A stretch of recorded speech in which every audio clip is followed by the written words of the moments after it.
Good morning. This is Jason Dean coming live at you again for another Film Fanatic show. This is the next installment for this bad boy compilation here that I've been covering. I've been doing quite a few video reviews and and these have all been part of my little video reviews slash discussions, and this has been awesome. There's 15 movies on here. I got three more movies to go after this one, and then that will be it. Actually, two more after this film. So very cool. I have been really enjoying this.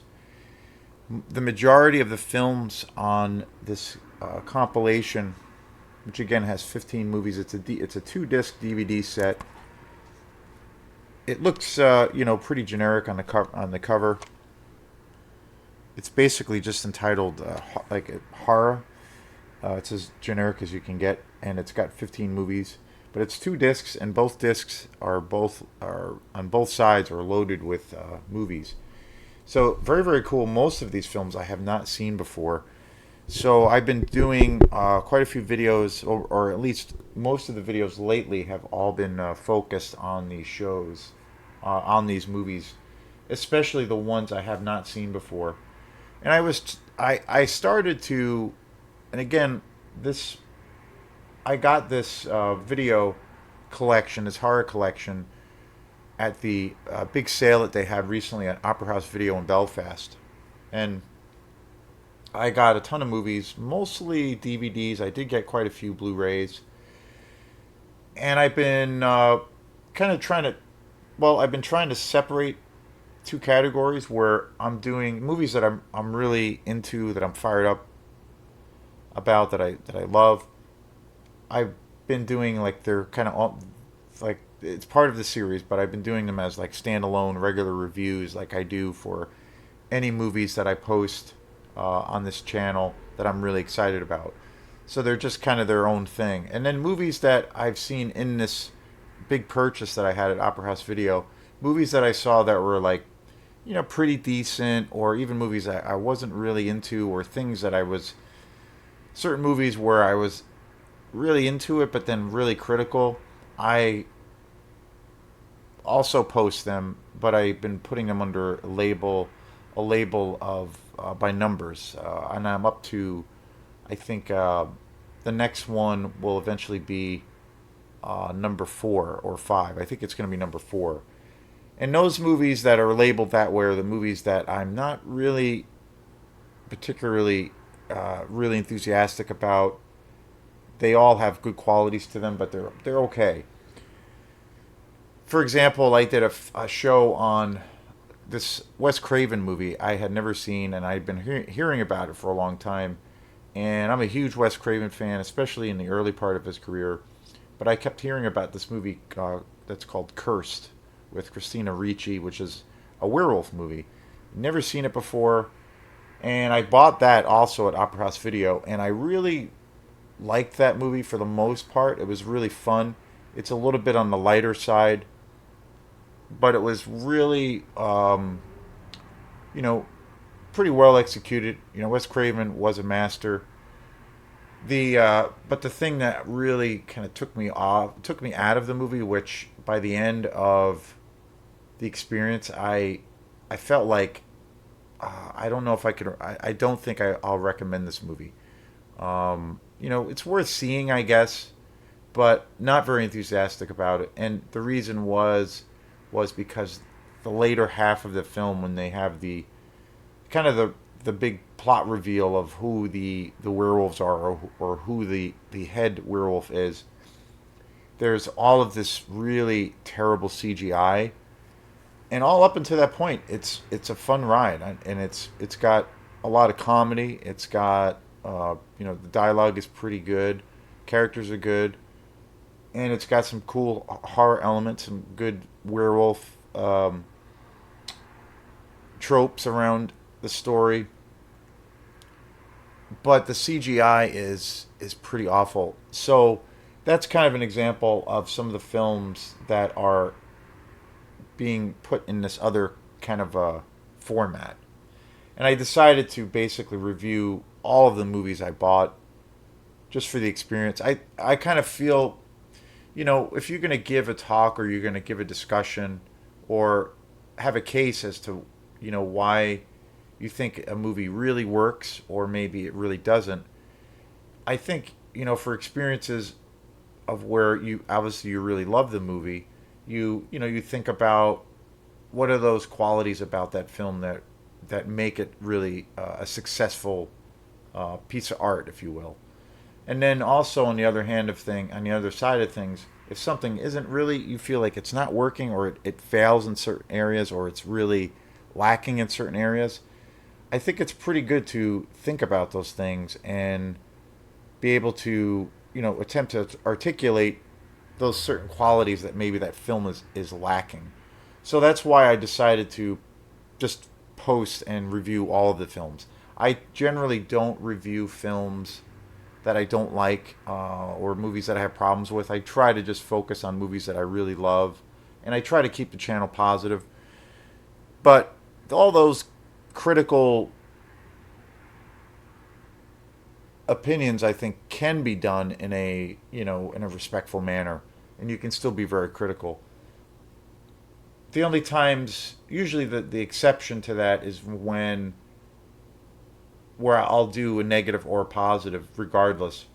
Aside from this little adventure, when I go to the movies, I usually, if I when I go to the movies, I'll do a show on a movie on that experience, and I try to do it when it's still like fresh in my head, fresh in my, it's still a fresh experience. And I'll usually always do a review on whether I liked it or not right away. So that's the only exception. So today's show is on a movie that I really, really love. It is a movie I've been wanting to see for a very long time. I have two copies of this. I have it on. I have a copy. I've actually had a copy of this film for a long time on VHS. But my VHS player is not really dependable right now. And so I don't really. I had a couple speakers go, and my VHS player started to eat some of the tapes. So it's not ideal. It's not an ideal way to watch movies. I'm no longer going to buy VHS. So that's one of the reasons I haven't seen it, and that is it's the other thing that's fascinating about this film, and it's called Dementia 13.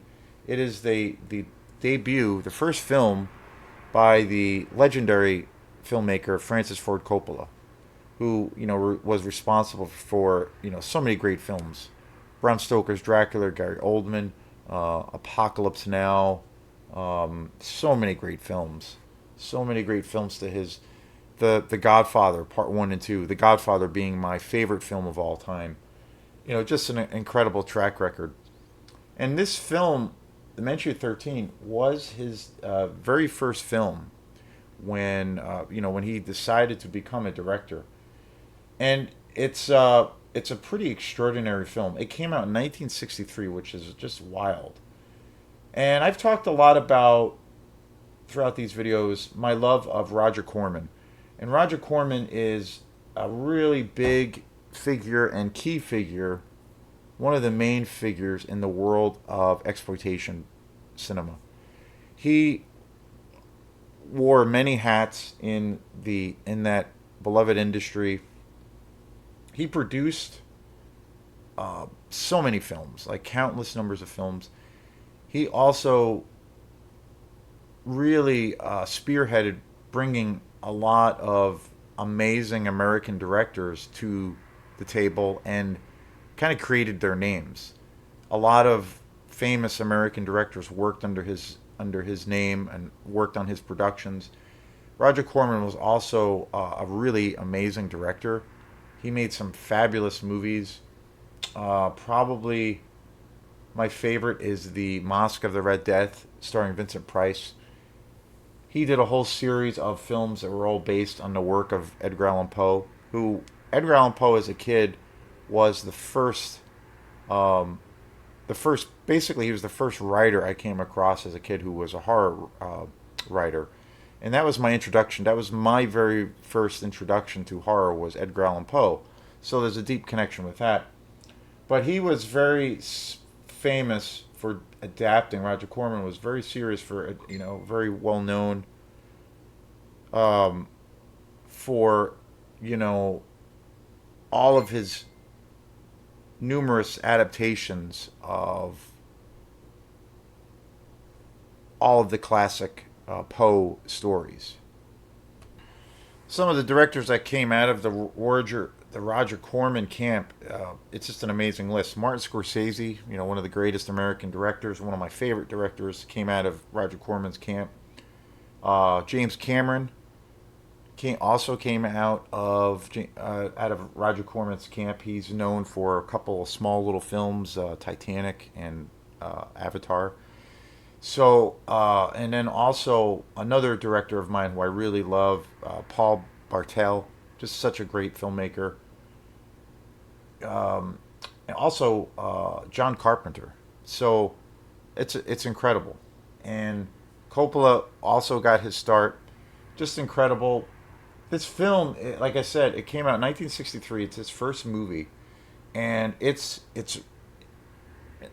it's very different than most of his other films, but it's definitely like a real gritty, super low budget gothic horror exploitation movie.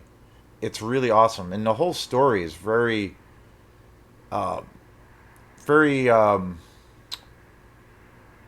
of plays out like a murder mystery, but it also is a slasher movie in a lot of ways. It's basically about the film. It's centered on this woman whose husband dies, and she is kind of trying to create this uh, plan, like this conspiracy to try to like get the husband's inheritance. And she is at the family's estate, and she's trying to navigate and create this plan with all of these lies. But meanwhile, while all this is happening, there's like an axe murderer running around, and the movie takes place at this family's estate, which is like this kind of big, almost gothic looking house, and it's all black and white. It's definitely a murder mystery. It has very much like a murder mystery vibe to it. Very, very cool, and it has I don't know, almost a little bit of an Agatha Christie kind of vibe to it, but it definitely has a horror element. It definitely has a slasher element, which is wild because it came out in '63, and Coppola has never ventured in to that kind of genre, so it has those elements. The black and white for the way this film was shot is just gorgeous. I would love the quality of this version of Dementia 13 on this combo pack is pretty decent. It's not good. It's not great. It's pretty decent. Again, it's all pretty downgraded with the quality. Getting this movie on like Blu-ray or 4K, I'm sure would be just amazing. I'm a huge fan of black and white. I, in some respects, I almost love films more from like a visual aesthetic kind of point of view. I've always loved black and white films. They just have this sexy quality. They just kind of really add. It really adds a lot to the atmosphere.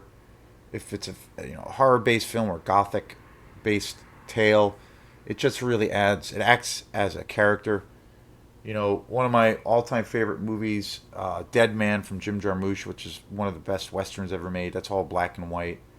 There's so many great films. A lot of the great classic Hitchcock films, Psycho, of course. A lot of I love film noir films. That whole richness of that black and white aesthetic, I just think is super amazing and magical. So yeah, this film is pretty awesome. It's very suspenseful, really great characters. The the atmosphere is tremendous, and I love that this film is so different. Like you can see shades of his style already as a filmmaker. Considering, I mean, it's pretty staggering when you see a like a director's first film and especially if it's really good and it's high level. And then if you're very familiar, say, with their work, you can see, wow, like there is some serious talent here. And then you might actually pick up little things in that film itself that might have carried over into his other body of work. But just right out of the gates, like his first movie is just like, it's unlike anything you've really seen before, and it really has, you know, a real sense of style, and it's really unique. I think that's real testimony to somebody, and we're really anybody in the arts. Whether you're a dancer or a cinematographer, you write books in the literary world, or you're a musician or a band. I think when a person arrives, in those respective fields, arrives to a place of where they can do something kind of unique, or they have something that's a little bit different, and when you see their work, you kind of know who it is. Like, you see a Scorsese film, even though incredibly diverse, he's had a lot of incredibly diverse kinds of films, and all of this variety. He has a voice. He has a certain style to his films. When um, you see even a Spielberg. Like it has a certain quality to it, and he has a certain style. So that's something as an artist, myself included, we all try to strive for. We all try to like have our own style, sense of style, or our own kind of take, or our own bent on how we want to voice our vision. And when an artist arrives at that, it's pretty amazing. And then when you have these exceptional talents of where right, and that can be a lifelong journey. Some people never find their voice. Like they can put out quality work, but they never come maybe into their own per se. But when you have artists like this, like Coppola, where the talent is just so immense and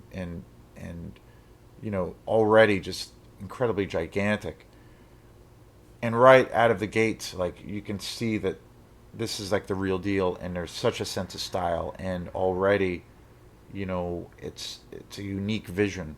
That to me is so inspiring, and I definitely see that. Being that I love Coppola so much, I I get that from watching this film. You see it. You definitely see it throughout the entire movie.